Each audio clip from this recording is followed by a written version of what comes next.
Bismillahirrahmanirrahim. Assalamualaikum warahmatullahi wabarakatuh.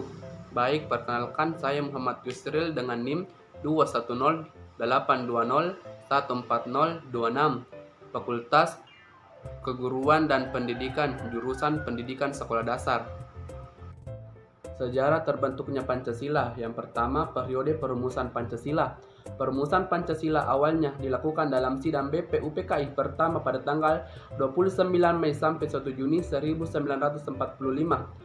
Satu pembicaraan yaitu Insinyur Soekarno berpidato menyampaikan 5 butir calon dasar negara yang diberi nama Pancasila. Ia juga menyampaikan bahwa jika peserta sidang tidak menyukai angka 5, maka beliau mengusulkan angka 3, yaitu Trisila atau 1 Ekasila.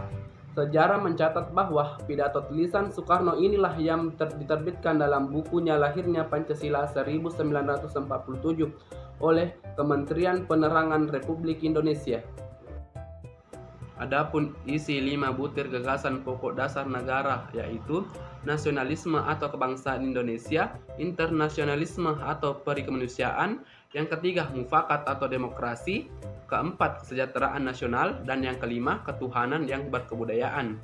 Adapun isi Trisila yang disampaikan yaitu sosio atau nasionalisme, sosiodemokrasi, dan yang ketiga ketuhanan yang Maha Esa. Adapun isi Ekasila yang dimaksud adalah gotong royong. Yang kedua, periode penyusunan Pancasila.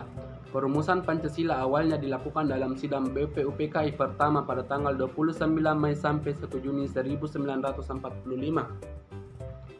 BPUPKI dibentuk pemerintah penduduk Jepang pada tanggal 29 April 1945 dengan jumlah 60 orang, diketahui oleh Dr.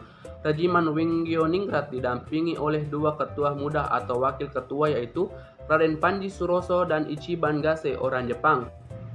BPUPKI dilantik oleh Letjen Kumachiki Harada, Panglima Tentara Jepang ke-16 di Jakarta pada 28 Mei 1945. Dimulai sidang pertama dengan pokok pembicaraan antara lain Mr. Muhammad Yamin, Insinyur Soekarno, Kiai Bagus Hadikusumo, Mr. Supomo. Keempat tokoh tersebut menyampaikan usulannya masing-masing tentang dasar negara, persatuan dan kesatuan bangsa Indonesia merdeka tidak putus. Yang ketiga, periode pengesahan Pancasila. Pancasila yang disahkan oleh PPKI ternyata berbeda dengan rumusan Pancasila yang termasuk dalam Piagam Jakarta.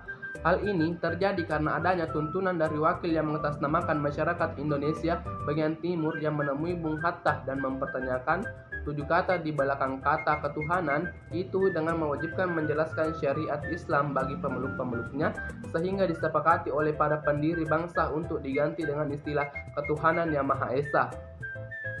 Makna yang dapat diambil dari mempelajari Pancasila. Pancasila sebagai dasar suatu negara yang fleksibel, maka dapat diartikan bahwa Pancasila juga ditolak untuk berlaku masa mendatang atau tidak dengan kemajuan waktu atau dalam kehidupan kalangan masyarakat tersebut. Nilai-nilai esensial yang terkandung dalam Pancasila yaitu ketuhanan, kemanusiaan, persatuan, kerakyatan, dan keadilan. Pernyataan telah dimiliki oleh bangsa Indonesia sejak zaman dahulu kala sebelum mendirikan negara. Kelima sila asas tersebut Pancasila dapat dikristalisasikan dalam 5 dasar yaitu ketuhanan, kesatuan, persatuan, kerakyatan, dan keadilan. Kedudukan Pancasila sebagai dasar negara dan ideologi bangsa dapat dipandang dari 3 aspek yaitu filosofis, yuridis, dan politik.